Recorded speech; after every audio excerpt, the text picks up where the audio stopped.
क्या आप अपने गांव में ही सरकारी नौकरी चाहते हैं? जी हां साथियों, राज्य सरकार की तरफ से अब प्रत्येक ग्राम पंचायत में अटल प्रेरक लगाए जा रहे हैं। साथियों, अटल ज्ञान केंद्र में अटल प्रेरक लगाए जा रहे हैं, यानी कि प्रत्येक ग्राम पंचायत में अटल ज्ञान केंद्र खोले जा रहे हैं और प्रत्येक अटल ज्ञान केंद्र में एक अटल प्रेरक सरकारी लगाया जा रहा है। साथियों, इस नौकरी में ना ही परीक्षा होगी और ना ही इंटरव्यू होगा, लेकिन पद सरकारी होगा। गांव में ही अब सरकारी नौकरी का सपना सच होगा। साथ ही अटल प्रेरक को 14,500 रुपए हर महीने सैलरी मिल सकती है। साथियों, इस वीडियो में आपको अटल ज्ञान केंद्र से लेकर अटल प्रेरक भर्ती के बारे में सारी जानकारी बताई जाएगी। रुकिए, अब आपको बताने जा रहे हैं सबसे जरूरी बात कि कितनी सैलरी मिलेगी। साथियों, अगले 30 सेकंड में हम आपको बताएंगे कि अटल प्रेरक की नौकरी आपको कैसे मिलेगी, यानी कि किस तरह से अटल प्रेरक का चयन किया जाएगा। और साथियों, इसी वीडियो में हम आपको बताएंगे कि अटल प्रेरक के लिए किस तरह का फॉर्म भरना होगा, कैसे फॉर्म भरा जाएगा। साथियों, अगर आपको अटल प्रेरक की नौकरी चाहिए तो ये वीडियो पूरा देखें। साथ ही अपनी ग्राम पंचायत का नाम कमेंट बॉक्स में जरूर टाइप कर दें। दोस्तों, पंडित दीनदयाल उपाध्याय अंत्योदय संबल पखवाड़ा में कई ग्राम पंचायतों में अटल ज्ञान केंद्र की स्थापना और अटल प्रेरक लगाने के लिए फॉर्म भी भरने शुरू हो चुके हैं। दोस्तों, अगर आप 12वीं पास है तो आपकी ग्राम पंचायत में आपके लिए सरकारी नौकरी का सुनहरा मौका है। सरकारी कंप्यूटर सेंटर चलाने के लिए सिर्फ 12वीं पास होना जरूरी है। ग्राम पंचायत में ही नौकरी मिलेगी, ना ही इंटरव्यू होगा, ना ही किसी प्रकार की फीस ली जा रही है। साथ ही अटल ज्ञान केंद्र में आपको नौकरी मिलेगी। गांव के युवाओं के लिए यह खास भर्ती है। राजस्थान सरकार की तरफ से 11,500 से ज्यादा पदों पर यह भर्ती की जा रही है। दोस्तों, हर ग्राम पंचायत में एक सरकारी नौकरी मिलेगी, यानी कि प्रत्येक अटल ज्ञान केंद्र पर एक अटल प्रेरक लगाया जा रहा है। दोस्तों, राज्य सरकार की तरफ से प्रत्येक ग्राम पंचायत में पंडित दीनदयाल उपाध्याय अंत्योदय संबल शिविर लगाए जा रहे हैं और इन संबल शिविरों में अटल ज्ञान केंद्रों की स्थापना की जा रही है और अटल ज्ञान केंद्रों में अटल प्रेरक का चयन भी किया जा रहा है। अभी जो आप ये आदेश देख रहे हैं, ये जिला परिषद कार्यालय का आदेश है और अभी हम आपको दिखाने वाले हैं ये पंचायत समिति का आदेश है। तो दोस्तों, इन आदेशों में साफ साफ लिखा गया है कि अटल ज्ञान केंद्र हेतु अटल प्रेरकों के आवेदन भी प्राप्त किए जाने हैं, यानी कि अंत्योदय संबल शिविरों में अटल प्रेरकों के भी फॉर्म भरवाए जा रहे हैं। दोस्तों, राज्य के बजट 2025-26 में अटल ज्ञान केंद्र के तहत प्रत्येक ग्राम पंचायत स्तर पर चरणबद्ध रूप से की जाएगी अटल ज्ञान केंद्रों की स्थापना। स्थानीय युवक युवतियों का अटल प्रेरक के रूप में चयन किया जाएगा और अटल ज्ञान केंद्रों पर लाइब्रेरी भी खुलेगी,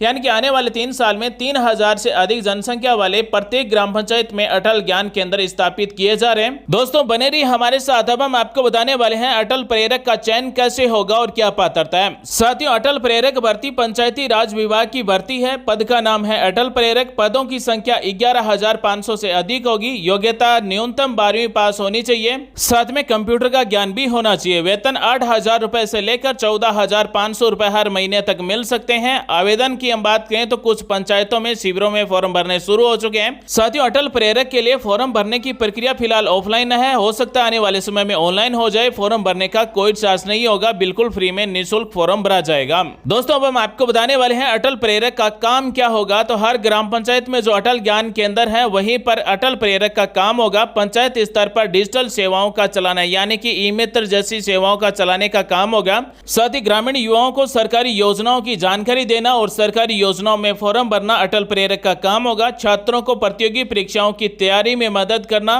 और ग्रामीण क्षेत्र में डिजिटल साक्षरता को बढ़ावा देना अटल प्रेरक का मुख्य उद्देश्य होगा। अटल प्रेरक के लिए क्या पात्रता होगी? अटल प्रेरक के लिए राजस्थान का स्थायी निवासी होना जरूरी है। साथ ही जिस ग्राम पंचायत के लिए आप फॉर्म भर रहे हैं उसी ग्राम पंचायत के स्थायी निवासी होने जरूरी है। शैक्षणिक योग्यता में कम से कम 12वीं पास होना चाहिए। साथ ही कंप्यूटर चलाने का भी नॉलेज होना चाहिए, यानी कि बेसिक कंप्यूटर कोर्स किया हुआ होना चाहिए, जैसे RS, CIT, CCC जैसे कोर्स पास किए हुए होने चाहिए। आयु सीमा की हम बात करें तो सामान्य वर्ग को 18 से लेकर 35 वर्ष तक के युवा फॉर्म भर सकते। बाकी SC, ST, OBC, MBC को आयु में छूट भी मिल सकती है। अब हम बात करते हैं कि इस अटल प्रेरक का फॉर्म भरने के लिए हमारे पास क्या क्या डॉक्यूमेंट होना चाहिए। अटल प्रेरक का फॉर्म भरते समय कक्षा 10वीं 12वीं की मार्कशीट की फोटोकॉपी लगानी होगी, आधार कार्ड की फोटोकॉपी लगानी होगी। फॉर्म पर कलर पासपोर्ट साइज की फोटो लगाना होगा और सिग्नेचर करना होगा। साथ ही फॉर्म के साथ में मूल निवास प्रमाण पत्र और जो भी आपने कंप्यूटर कोर्स पास किया हुआ है उसका सर्टिफिकेट की फोटोकॉपी लगानी होगी। अब हम आपको बताते हैं अटल प्रेरक का का चयन कैसे होगा? दोस्तों, अटल प्रेरक के लिए फॉर्म भरने वाले का सबसे पहले डॉक्यूमेंट वेरिफिकेशन होगा, उसके बाद में मेरिट या फिर टेस्ट या फिर इंटरव्यू के आधार पर चयन किया जाएगा। जिस अटल प्रेरक का चयन किया जाएगा उसकी ट्रेनिंग होगी और उसके बाद में ही नियुक्ति दी जाएगी। साथियों, राज्य सरकार की तरफ से अटल प्रेरक भर्ती में लगभग 550 करोड़ रुपए का बजट प्रस्तावित है। योजना का संचालन पंचायती राज मंत्रालय और आईटी विभाग मिलकर करेंगे।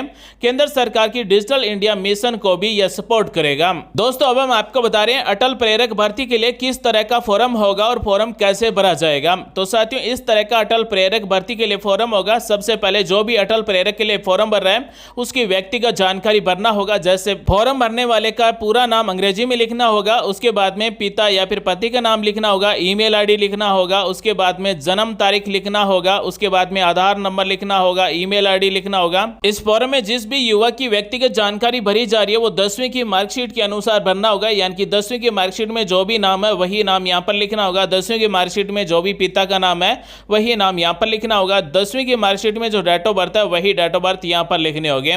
उसके बाद में यहाँ पर पता विवरण लिखा जाएगा, यानी कि जो भी फॉर्म भर रहा है उसका पूरा एड्रेस यहाँ पर लिखा जाएगा। पता विवरण में यहाँ पर गांव का नाम लिखना होगा, अपनी ग्राम पंचायत का नाम लिखना होगा, जिले का नाम लिखना होगा, राज्य का नाम लिखना होगा और आपका पिन कोड नंबर क्या है वो आपको यहाँ पर लिखना होगा। आपका जो स्थायी पता है और जो पत्राचार का पता है वो दोनों में अगर सेम है तो सेम लिखेंगे, अगर अलग अलग है तो अलग अलग लिखेंगे। उसके बाद में आपने कंप्यूटर में कौन सा प्रमाण पत्र प्राप्त किया हुआ है, RICIT प्राप्त किया हुआ है या फिर CCC प्राप्त किया हुआ है या फिर अन्य कोई सर्टिफिकेट प्राप्त किया है तो अन्य को सिलेक्ट करेंगे, यानी कि अन्य पर राइट का निशान लगाएंगे और उस सर्टिफिकेट का यहाँ पर नाम लिख देंगे। तो 12वीं के साथ में आपके पास कंप्यूटर का प्रमाण पत्र भी होना जरूरी है। उसके बाद में है शैक्षणिक योग्यता, यानी कि 10वीं आपने कौन से बोर्ड या फिर यूनिवर्सिटी से पास की है, कौन से साल में पास की है, 10वीं में आपके कितने % नंबर हैं वो यहाँ पर आपको लिखना होगा। उसके बाद में आपने 12वीं कौन से बोर्ड से पास की है, 12वीं कौन से साल में पास की है, 12वीं में कितना % नंबर है। उसके बाद में अगर आपने ग्रेजुएशन पोस्ट ग्रेजुएशन पास की है तो वो कौन सी यूनिवर्सिटी से पास की है, कौन से साल में पास की है और कितना % नंबर है वो यहाँ पर आपको लिख देना है। इस फॉर्म के साथ में आपको क्या क्या डॉक्यूमेंट लगाना है, तो फॉर्म पर सबसे पहले आपकी कलर पासपोर्ट साइज की फोटो चिपका देना है, आधार कार्ड की फोटोकॉपी लगा देना है, 10वीं 12वीं की मार्कशीट लगा देना है, कंप्यूटर से संबंधित जो भी आपके पास प्रमाण पत्र है उसकी फोटोकॉपी लगा देना है, आपके मूल निवास का प्रमाण पत्र है वो फोटोकॉपी आपको साथ में लगा देना है।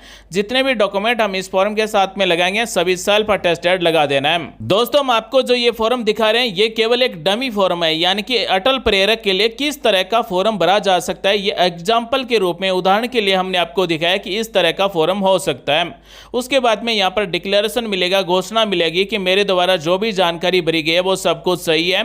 यहाँ पर हस्ताक्षर किए जाएंगे और यहाँ पर फॉर्म पर तारीख लिखी जाएगी, यानी कि जिस दिन आप ये फॉर्म भरेंगे उस दिन की तारीख लिखी जाएगी और यहाँ पर हस्ताक्षर किए जाएंगे। साथियों, एक बार फिर से आप सभी को बता देते हैं कि जो भी अंत्योदय संबल शिविर है उसमें जो फॉर्म भरवाए जा रहे हैं हो सकता है कि इस तरह का फॉर्म भरवाया जा सकता है। अटल प्रेरक भर्ती से संबंधित जो भी आपके मन में सवाल है आप हमें कमेंट कर सकते हैं, हमारी तरफ से रिप्लाई दिया जाएगा। आज के वीडियो में बस इतना ही, मिलते हैं अगले वीडियो में नई जानकारी के साथ। आप सभी का दिन शुभ हो। जय हिंद।